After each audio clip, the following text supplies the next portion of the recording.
गरूर व तकबर। बीवी अपने शोहर के साथ बैठकर खाना खा रही कि किसी ने दरवाजे पर दस्तक दी।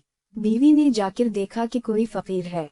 बीवी ने खाना उठाया कि जाकर उस फकीर को दे, तो शोहर ने सख्ती से मना कर दिया कि मत दो। इसी वजह से दोनों में झगड़ा हुआ, उस हद तक कि कुछ अरसे में तलाक हो गई। कुछ अरसे बाद औरत की किसी दूसरे मर्द से शादी हो जाते है। एक दिन घर में दोनों मियां बीवी खाना खा रहे थे। अचानक दरवाजे पर दस्तक हुई। बीवी ने जाकर देखा कि कोई फकीर है।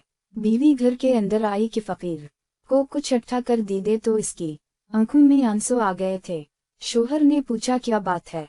बीवी ने कहा ये फकीर जो दरवाजे पे आया है मेरा पहला शोहर है, जो बहुत मगरूर और मुतकबर था। कल उसने दरवाजे से फकीर को खाना देने से मना किया था, आज वो खुद दरवाजे पर भीख मांगने आया है।